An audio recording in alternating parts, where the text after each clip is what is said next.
Eu quero esclarecer esse ponto. Não é verdade que o mundo esteja se desindustrializando. O que está acontecendo é que as atividades industriais já estão se concentrando em algumas regiões. Tá? A atividade industrial de altíssima tecnologia está se concentrando naquilo que a gente pode chamar de área viking da Europa. Tá? A área viking da Europa, então, ela é o norte da Europa. Alemanha, Holanda, Dinamarca, Suécia, Noruega, Finlândia, são países que até tinham se desindustrializado nos anos 70, mas voltaram a se reindustrializar. Com uma indústria bem de altíssima tecnologia. Tá? A Alemanha é hoje o maior exportador de produtos manufaturados do mundo. Não é a China, é a Alemanha. Tá? E a segunda região que está concentrando a atividade industrial é o sudeste da Ásia. Então você tem China, Coreia, Japão, né?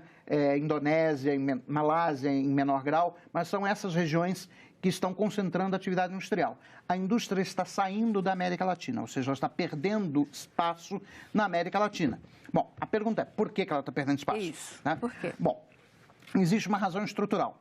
A América Latina, ao contrário do Sudeste Asiático e do Norte da Europa, ela é muito rica em recursos naturais. Tá? Seja minério de ferro, como é o caso do Brasil, seja em terra e sol, que permite... E água, né? E água, que permite você ter cultivo de soja em larguíssima escala, trigo, produção de vinho, enfim. Isso gera, então, esses países, eles são extremamente competitivos na produção agrícola.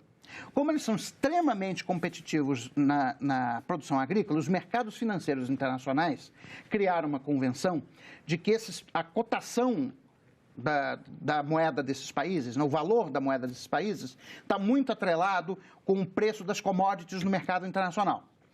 Como todo o Sudeste Asiático, que tem 3 bilhões, 4 bilhões de pessoas, está passando por um processo de urbanização muito rápido, eles estão demandando alimentos e minério de ferro em larguíssima escala.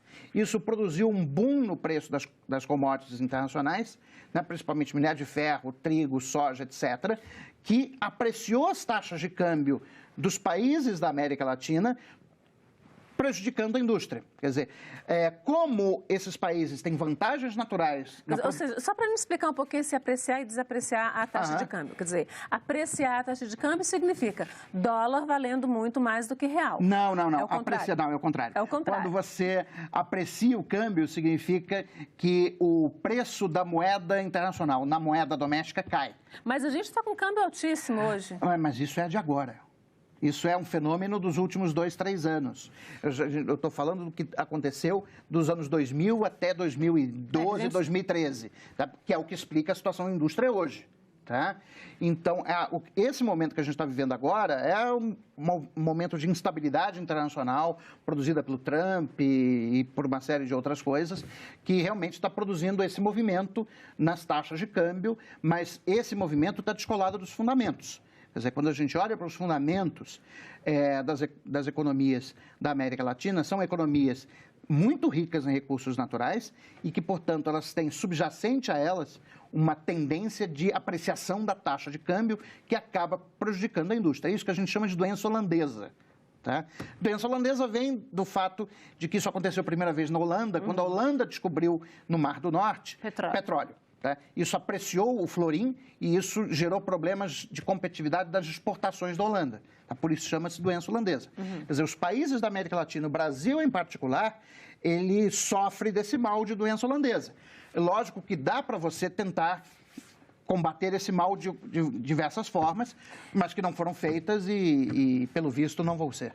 Professor, vamos ver rapidinho, então, o quadro atual para a gente ver como é que sai, como é que sai desse buraco aí, se vai ter um novo processo de industrialização no Brasil, se a indústria vai avançar. A gente tem aí um mapa que a gente montou a partir também de dados, alguns dados fornecidos pela Fiesp, outros do IBGE, que mostra, que é o quadro, é o Brasil aí recente, né, de 2007 a 2017, né? Um PIB até 2014 que tinha um crescimento, né? 3,5% no período, isso aí é o crescimento do período. Consumo das famílias aumentou, o consumo do governo foi ali razoável e uma formação bruta de capital fixo, que é o que as empresas, que as indústrias estão investindo.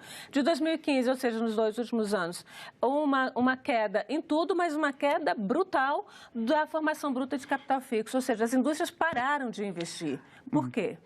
Na verdade, nesse dado de formação bruta de capital fixo, a gente tem um certo cuidado, porque 50% dele é investimento em construção civil, tá? É basicamente residências, ok? Então, você teve um boom imobiliário no Brasil no final da década passada, tá?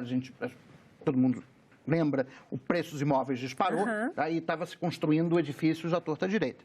Então, isso explica boa parte daquele crescimento ali de 5,9% da formação bruta de capital fixo no período 2007-2014. E também a queda agora, no período 2015-2017, também é a contração do investimento em construção civil. Agora, de fato, as indústrias não estão investindo. Agora, elas não estão investindo já faz muito tempo. Quer dizer, quando a gente olha para o crescimento do estoque de capital físico, né, entre 1950 e 1980, o estoque de capital, máquinas, equipamentos e instalações, crescia no Brasil a 10% ao ano. Tá? A partir de 1980, se a gente pegar a média 2012, que são os últimos dados que eu tenho, essa taxa se reduz para menos de 3%. Ok, professor, o setor industrial brasileiro vai virar o quê, então? Um bando de galpão vazio, que nem a gente vê aqueles grandes galpões de produção de açúcar no Nordeste, de fazendas de café. O que vai virar a indústria brasileira? Na verdade, uma grande importadora, que é o que ela está virando.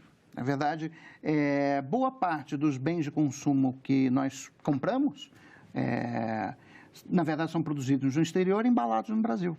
É isso que nós estamos virando. Tá? Mas dá para ser diferente? Dá para ser diferente, mas você tem que remontar, né, uma estratégia de desenvolvimento que eu, sinceramente, não estou vendo ninguém discutir. Tá? Então, assim, eu estou muito pessimista, eu tenho 47 anos, eu nasci em 1971, ainda era um milagre econômico, quer dizer, quando o Brasil crescia 14% ao ano. Tá? Eu fico olhando os meus alunos, né, agora na faixa de 20, 21 anos, o país que eles vão herdar. Qual é?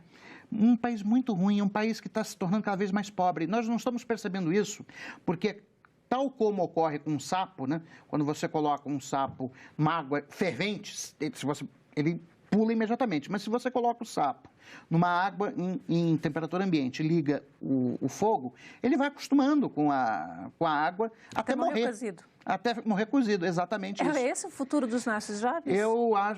Sinceramente, eu acho que esse é o futuro da nossa nação, e eu falo isso com tristeza no coração, mas esse é o futuro do Brasil. Nós vamos ficar relativamente mais pobres. Crescer a gente vai. Vamos crescer 1,5%, 2% ao ano, mas isso, a distância com respeito aos países desenvolvidos vai ficar cada vez maior.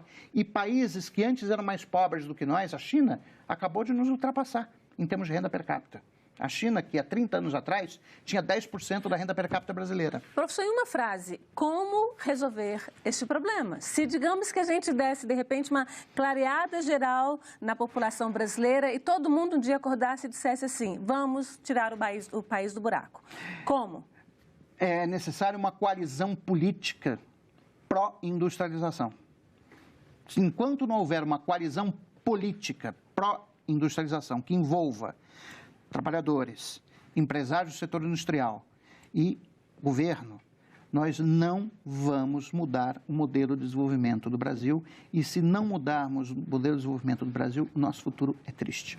Professor José Luiz Oreiro, muito obrigada pela sua presença aqui na Agenda Econômica. Eu que agradeço. Muito obrigado. E agradeço também a você que nos acompanhou. Se quiser baixar este programa ou indicar para alguém, acesse a página na internet, senado.leg.br/TV ou o canal no YouTube, youtube.com/TV Senado. Mande seus comentários e sugestões pelo telefone 0800 61 2211 ou pelo e-mail agendaeconomica@senado.leg.br. Até a próxima agenda.